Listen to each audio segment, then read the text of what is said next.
오늘 주제는요. 헤어졌다 다시 만나면 안 되는 이유에 대해서 영상을 찍어볼까 해요.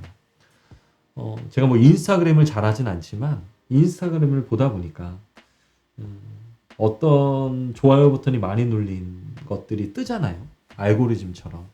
그런데 이 주제가 있었어요. 헤어진 사람을 다시 만나면 안 된다. 그 이유에 대해서 글이 올라와 있더라고요. 첫 번째 이유는 미래를 그리는 게 아니라 과거를 추억한다라고 말했어요. 뭐를 먹지, 어디를 가지, 뭘 하지가 아닌 뭘 먹었지, 어딜 갔었지, 그때 우리 싸웠었지, 뭐 이런 생각들이 계속 든다라는 게 그 이유였고, 두 번째는 변했다였습니다. 모든 것은 변했고, 둘 사이도 변했고, 둘 자체도 변했다. 그런데 예전과 같지 않다라는 것들을 느끼는 거. 그리고 세 번째는 부정적인 감정을 두 배로 느낀다라는 거죠. 당연하죠. 과거에 트라우마가 있기 때문에, 이별했던 이유가 있기 때문에 그거에 비슷한 형태의 감정만 느끼더라도 이것들에 대한 부담감은 가중이 될 수 있죠.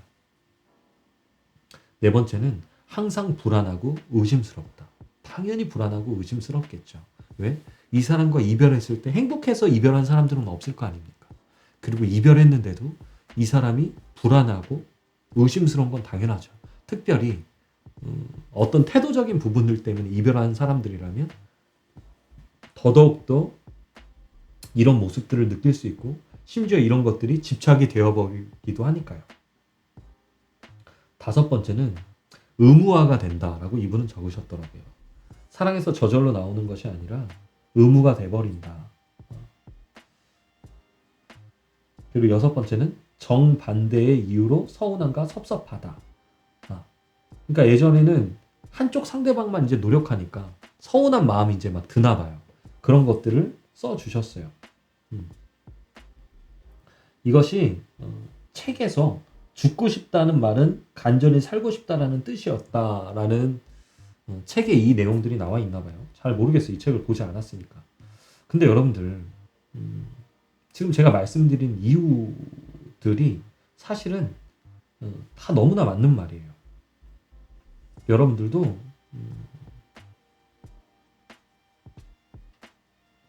이것들을 볼 때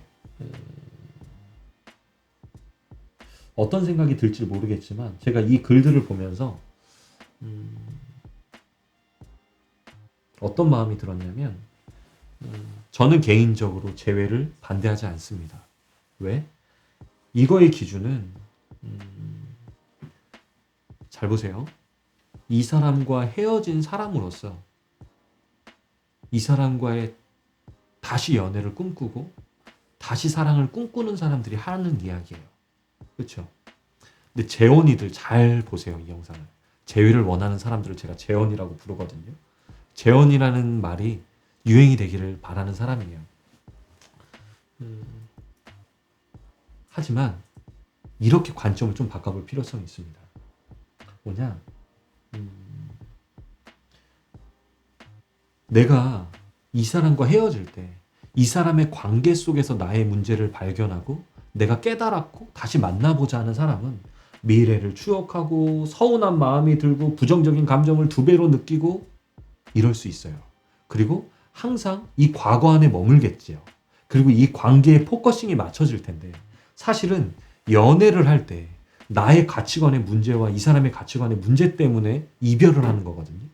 이때 이 사람의 관계 안에서의 나의 문제 때문에 이별하는 것이 사실은 아니라 나란 사람의 태도, 나란 사람의 근본적인 문제 때문에 헤어지는 겁니다. 나란 사람의 문제를 발견해야지만 실제 이 사람과 재회를 하더라도 잘 풀어가고 더 좋은 결과를 얻어낼 수 있는 거예요. 제 영상에서 누누이 말하지 않습니까? 그러니 내가 이 사람과 헤어졌을 때 이 사람을 잡고자 나를 바꾸면 이 서운함은 증폭이 되겠죠. 왜? 나는 너를 위해서 이렇게까지 바꿔나가고 있고 나는 너를 위해서 내가 이렇게 표현하는데 너는 왜 과거만 계속 생각하고 왜 내 있는 모습 그대로 안 바라봐 주는 거야? 난 너무 서운해. 그리고 나도 준 만큼 안 돌아오니까 너무 화가 나네. 어떡해? 라는 생각이 계속 들겠죠. 그런 사람은 제외하면 안 되죠. 다시. 내가 이 사람을 통해서 나란 사람을 다시 한번 정확하게 보고 이 문제들이 내 안에 있었구나. 내가 더 이상은 이런 삶을 살고 싶지 않다. 내가 믿어주지도 못하고 내 자신을 믿지 못했구나. 내가 감정 쓰레기통처럼 이 사람을 대했구나. 그게 누구 때문이지? 내가 이렇게 말하는 것들이 싸가지가 없었구나. 내가 진짜 이렇게 살고 싶지 않다. 부단히 나를 바꾸려고 노력을 하면 이 사람을 만날 때 적어도 내가 뭐를 해줬고 내가 너 때문에 이렇게 했는데라는 말은 안 나오겠죠. 나오면 안 되죠. 왜? 이 모든 것들은 나를 위해서 하고 있는 거니까. 두 번째, 이 사람과 재회를 원했다라는 건 행복을 위해서 원한 것이고 이 행복은 내가 말했죠. 과정이라고. 당장에 이 몇 번의 것들을 토대로 내가 행복하다 행복하지 않다를 결정할 것이 아니라 재회를 원하는 사람이라면 선택적 을이 돼야 된다고 저는 말했습니다. 적어도 이 사람이 믿음의 안정감을 얻을 때까지. 이거랑 똑같죠. 내가 누군가에게 상처를 줘서 이 사람이 떠났어요. 이 사람은 나 때문에 바뀔 수 있는 사람인지 없는 사람인지를 지켜볼 겁니다. 근데 다시 사귀었으니까 과거처럼 나는 이미 변했어 라는 생각도 다 사라지고 노력도 안 하면 당연히 과거의 또 연애처럼 이 사람을 만나게 되겠죠. 그때 내 자신한테 물어봐야 돼요. 나는 변했나? 나를 위해서. 그리고 난 이 사람에게 믿음을 주고 있나?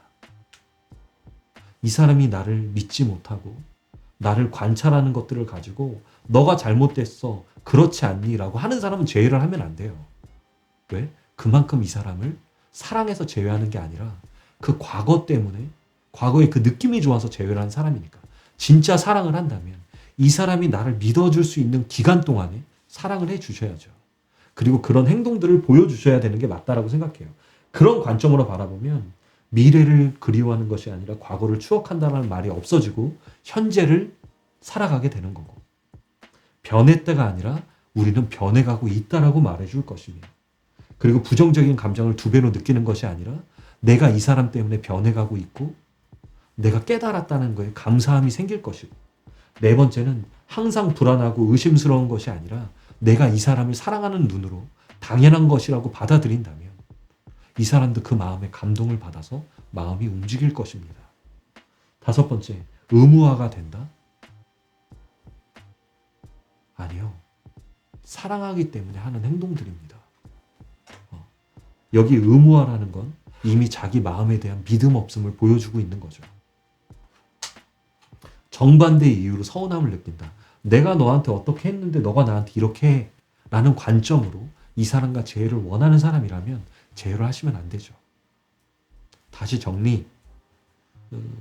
이 책의 이 글들이 잘못됐다는 게 아니라 저랑 관점이 안 맞는다는 것일 뿐입니다. 왜? 저는 재회를 응원하니까. 왜? 사람은 실수할 수 있고 실패할 수 있고 그것을 토대로 깨달아서 변화될 수 있기 때문에 그래요. 단 변화되는 사람이 주위에 많지 않는 건 이 관계를 위해서 부단히 노력할 뿐 내 자신과 마주하지 않기 때문이다라고 말씀드리고 싶습니다.